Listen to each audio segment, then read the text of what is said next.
आज के इस वीडियो में आपका स्वागत है। और आज हम बंसल वायर इंडस्ट्रीज के शेयर का फंडामेंटल एनालिसिस करने वाले हैं। मैं इस शेयर का फंडामेंटल एनालिसिस करूंगा, इसके फाइनेंशियल्स आपको बताऊंगा।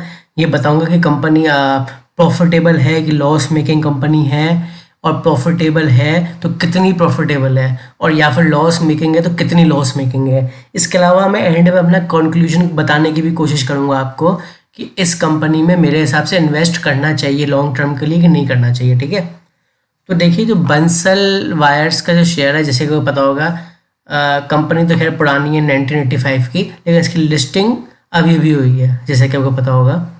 अभी आईपीओ आया था इसका, तो खैर जो भी है। तो अभी आप देखिए इसकी जो मार्केट कैपिटलाइजेशन है इस वक्त, वो 7,644 करोड़ की है, और इसका करंट प्राइस इस वक्त 488 रुपये का है। स्टॉक का जो पी है 102 रुपये का है। पी देखिए 102 का है। ठीक है, आर ओ सी यानी कि रिटर्न ऑन कैपिटल एम्प्लॉयड ये है 14.7, जो कि ठीक है। इनका आर ओ ई यानी कि रिटर्न ऑन इक्विटी 21.2 है। ठीक है, तो ये भी ठीक ठाक है। अगर हम इनके पीयर कंपैरिजन में बात करें तो कंपनी जो है 7वें नंबर पे आती है। नंबर 1 पे रत्नामानी मेटल्स आती है, नंबर 2 पे शारदा एनर्जीज, फिर एनएमडीसी, फिर उषा मार्टिन, ऐसे कर कर करके 7th नंबर पे आता है बंसल वायर्स। काफ़ी नीचे आता है अपने पीयर ग्रुप में। और सबसे ज़्यादा आप देखिए पीयर ग्रुप में सबसे ज़्यादा जो पी है ये बंसल वायर्स का ही है। समझ रहे हैं आप, तो सबसे ज़्यादा पी आप देखिए पीस औरों के पी नोटिस करिए 44, 27, 29, 12, 28, इसका पी सबसे ज़्यादा हाई है 102। तो ये एक नोटिस करने वाली बात है अगर हम इस हिसाब से देख रहे हैं तो पी बंसल वायर्स का अपने पीयर कंपैरिजन में सबसे ज़्यादा दिख रहा है हमें। इसके अलावा कंपनी के प्रॉफिटेबिलिटी की बात करूँ तो पहले हम इसके क्वार्टरली रिजल्ट्स देखेंगे। तो जो कंपनी है जून 2023 में इसने सेल्स की थी 548 करोड़ की। सितंबर 2023 में उन्हें सेल्स थोड़ी सी बढ़ी 603 करोड़ की। मार्च 2024 में थोड़ी सी सेल्स और बढ़ी 709 करोड़ की। जून 2024 में 817 करोड़ थोड़ी सी और बढ़ी, और सितंबर 2024 में 825। तो आप देख सकते हैं कि जून 2023 से लेके सितंबर 2024 तक सेल्स इसकी कंटिन्यू बढ़ी है, भले ही थोड़ी थोड़ी बढ़ी है लेकिन बढ़ी है। ठीक है, इसके अलावा इनका ऑपरेटिंग प्रॉफिट मार्जिन परसेंटेज जो है पहले 5% था जून 2023 में, फिर अगले क्वार्टर में 6%, फिर 6%, फिर जून 2024 में 7%, और सितंबर 2024 में 8%। जो एक कंपनी है प्रॉफिटेबल कंपनी है। अगर मैं इसके सीधा नेट प्रॉफिट पे आऊँ, मतलब टैक्स कटने के बाद, टैक्स वगैरह कटने के बाद नेट प्रॉफिट जो बचता है, तो इसका जून 2023 में से 17 करोड़ का प्रॉफिट किया है, सितंबर 2023 में 18 करोड़ का, फिर मार्च 2024 में बढ़ के 24 करोड़ का हो गया, फिर जून 2024 में और बढ़ के 32 करोड़ का हो गया, और सितंबर 2024 में बढ़ के 40 करोड़ का हो गया। तो अभी एक चीज़ हम नोटिस कर रहे हैं कि कंपनी कोई बहुत ज़्यादा बड़ी नहीं है। इसके नंबर्स देख के पता चल रहा है हमें। इसकी जो नेट प्रॉफिट है काफ़ी, मतलब ऐसा नहीं कि बहुत ज़्यादा नेट प्रॉफिट करती है कंपनी, थोड़ा बहुत नेट प्रॉफिट करती है, लेकिन इनका जो प्रॉफिट है स्टेडीली बढ़ रहा है, मतलब हर क्वार्टर ऑन क्वार्टर आप देखिए स्टेडीली बढ़ रहा है। इसके अलावा जो मेन चीज़ यहाँ पे आती है प्रॉफिट और लॉस का स्टेटमेंट इसका ईयर ऑन ईयर बेसिस पे। तो मार्च 2022 में अगर आप देखेंगे, अगर हम इसके नेट प्रॉफिट आफ्टर टैक्स की बात करें तो 57 करोड़ का इन्होंने प्रॉफिट किया। मार्च 2023 में उन्होंने 60 करोड़ का किया, और मार्च 2024 में उन्होंने 79 करोड़ का किया।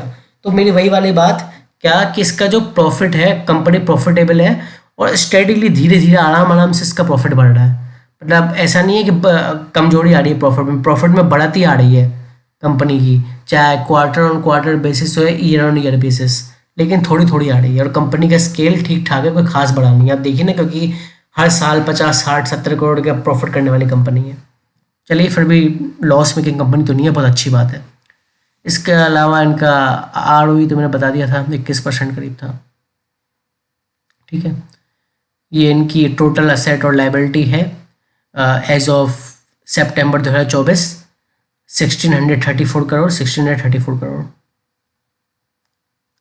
यहाँ पे देखिए कंपनी का नेट कैश फ्लो है, मार्च 2022 में 0 था, मार्च 2023 में भी 0, और मार्च 2024 में 2 करोड़ का। ठीक है, नेट कैश फ्लो।